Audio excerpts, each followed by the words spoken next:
సంవత్సరాల తరబడి ఎన్ని మందులు వాడినా మీ మోకాల నొప్పులు తగ్గట్లేదా? ప్రాణ పెయిన్ క్లినిక్ లో అత్యాధునిక చికిత్స. హలో అనిల్ సింగ్ గారు. హలో శిరీష.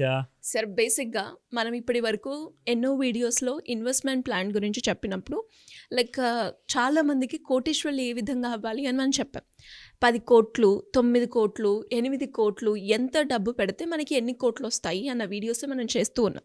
అండ్ అందులో భాగంగానే మాకు 8 కోట్లు, 10 కోట్లు కాకుండా అట్లీస్ట్ 1 కోటి అన్న, ఎందుకంటే పేరు వినడానికి కోటీశ్వర్లు అనేది మాకు కావాలి, మేము కూడా కోటీశ్వర్లు అని చెప్పుకోవడానికి అని అనుకునే వాళ్ళు చాలామంది ఉన్నారు సార్.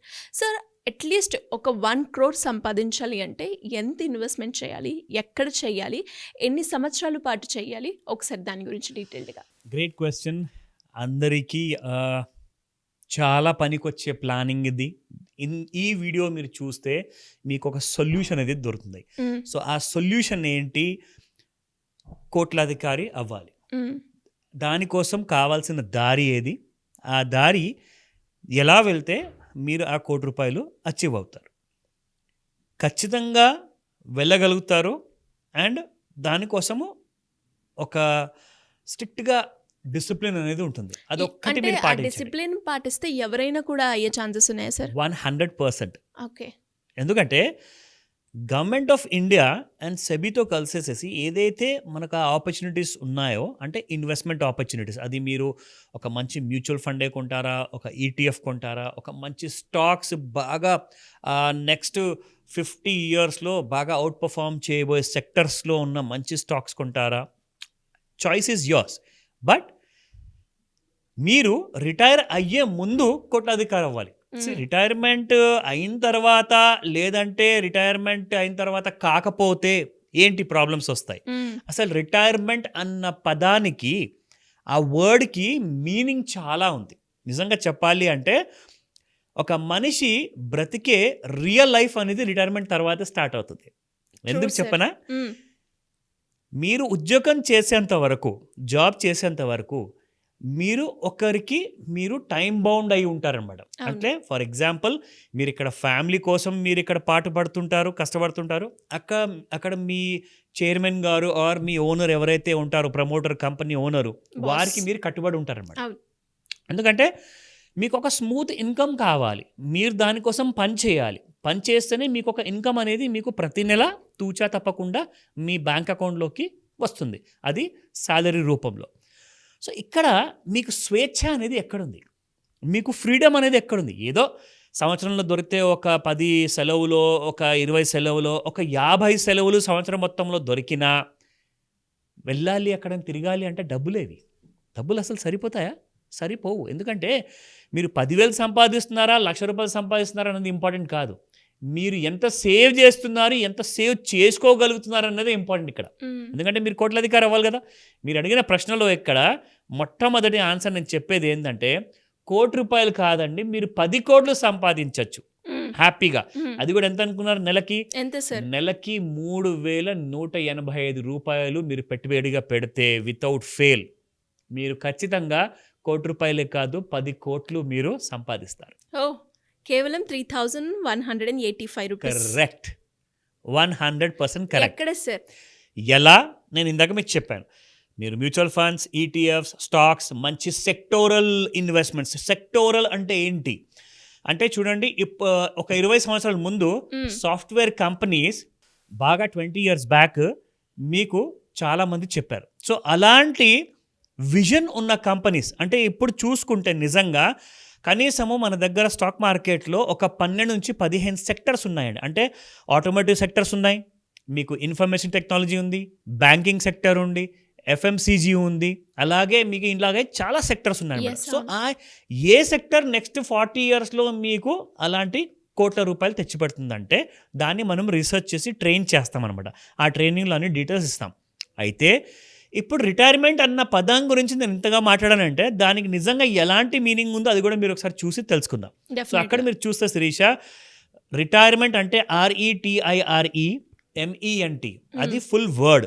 అందులో రిటైర్మెంట్ అంటే అసలు ఆర్తో స్టార్ట్ అవుతున్న ఫస్ట్ పదం ఏంటంటే రెస్ట్. మ్మ్. మీకు జీవితంలో వర్క్ చేసి కష్టపడిన తర్వాత మీకు కావాల్సింది రెస్ట్. ₹1,00,00,000 ఇచ్చినా దొరకని రెస్ట్ మీరు ₹1,00,00,000 సంపాదించిన తర్వాత ఆ రెస్ట్ మీరు పొందగలుగుతారు.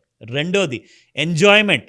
లైఫ్లో వర్క్ చేసినంత కాలం మాత్రం ఎంజాయ్మెంట్ అనేది ఫుల్ ఫ్లెజ్డ్గా మీరు చేయలేరు. ఎలాగో ఏదో కాస్తంత అడ్జస్ట్మెంట్ చేసుకుంటూ సరే ఒక వారం రోజుల కోసం ఊరికి వెళ్ళామా సంతోషం, కానీ ఈ రియల్ ఎంజాయ్మెంట్ 10 కోట్లు సంపాదిస్తేనే వస్తుంది.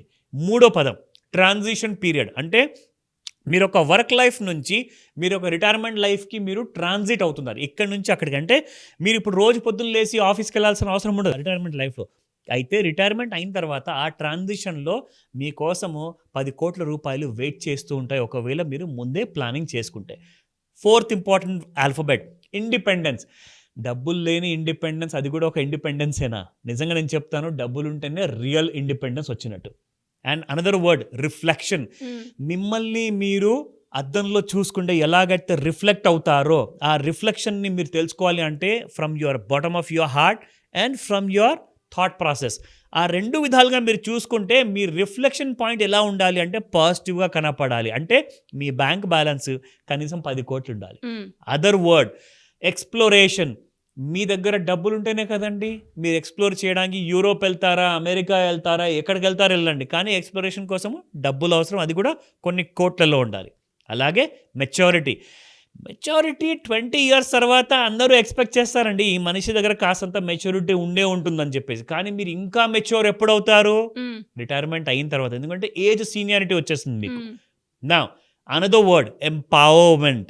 ఎంపవర్మెంట్ అంటే ఏంటి? మన దగ్గర అసలు డబ్బు లేకపోతే నా దగ్గర ఎంత పవర్ ఉంటే కూడా లాభం లేదు, నా డబ్బే నన్ను డ్రైవ్ చేస్తుంది, అదే ఆ రిటైర్మెంట్ ఫండ్ 10 కోట్లు. Coming to the last but not the least, last 2 wordsలో న్యూ బిగినింగ్స్. మీరు కొత్తగా ఏదన్నా వెంచర్ అవుట్ చేయాలనుకుంటారు, నలుగురికి సహాయం చేయాలా, కొంచెం దానం చేద్దాం, ఎందుకంటే మనం ఒక 10 కోట్లు సంపాదించాం కాబట్టి అదొక సాటిస్ఫాక్షన్ ఇస్తుందండి, ఇన్నర్ సాటిస్ఫాక్షన్.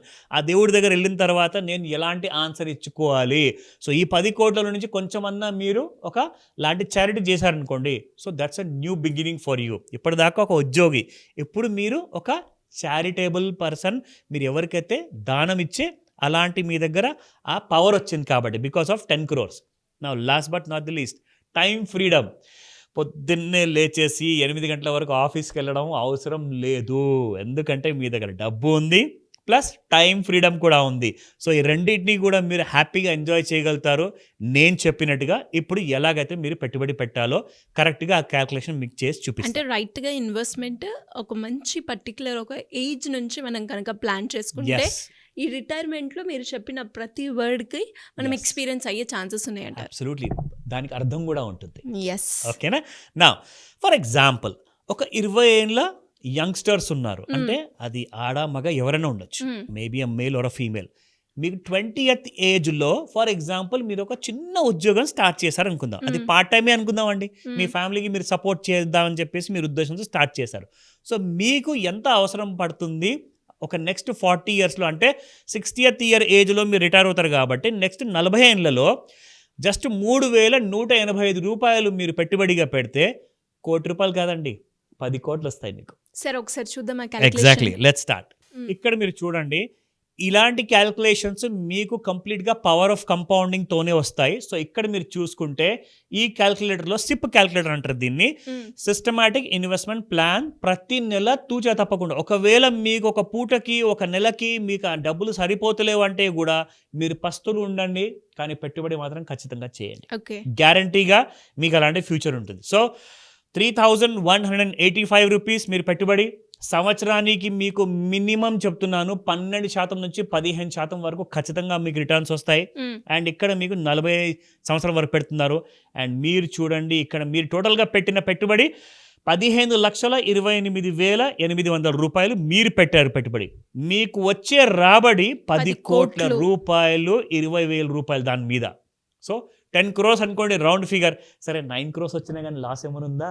లేదు. 40 ఏళ్ళ తర్వాత మీకు ఈ 10 కోట్లు ఒక శ్రీరామ రక్షగా ఎప్పటికీ మీకు సేఫ్గా మిమ్మల్ని ఉంచుతాయి, మీ ఫ్యామిలీని రిచ్ లైఫ్ని ఎక్స్పీరియన్స్ చేసుకునేటట్టుగా మిమ్మల్ని హెల్ప్ చేస్తాయి. Super sir, great idea. And చాలా మందికి కూడా కోటీశ్వర్లు అవ్వాలి అని అనుకుంటారు.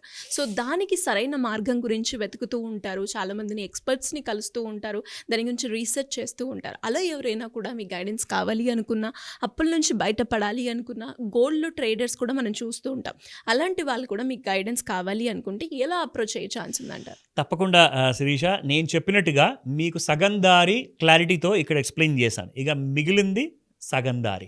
ఆ మిగతా సగం దారిని మీరు ఎలా అచీవ్ అవ్వాలి అంటే అసలు ఎక్కడ పెట్టుబడి పెట్టాలి, ఎలాంటి ఇన్స్ట్రుమెంట్ని ప్రిఫర్ చేయాలి, అది మ్యూచువల్ ఫండా, లేదంటే నా ఎక్కువ రిటర్న్ ఇచ్చేది ఈటీఎఫా, లేదంటే ఎక్కువ రిటర్న్ ఇచ్చేది ఒక మంచి స్టాకా, ఆ స్టాక్ నేను ఎలా ఎన్నుకోవాలి, సెక్టర్ ఏంటి, అవన్నీ తెలుసుకోవాలి అంటే మీకు స్క్రీన్ పైన కనిపిస్తున్న నెంబర్కి కాల్ చేయమని చెప్తాను. ఎందుకంటే అప్పులున్న, రిటైర్మెంట్ ప్లానింగ్ కావాలన్నా, పిల్లల కోసం ఎడ్యుకేషన్ ప్లాన్స్ ఉన్నాయా, మీరు రిచ్గా రిటైర్ అవ్వాలనుకుంటున్నారా, ఖచ్చితంగా రిటైర్మెంట్ ప్లాన్స్ కోసము కాల్ చేశారనుకోండి, నంబర్ బిజీగా వస్తుంది.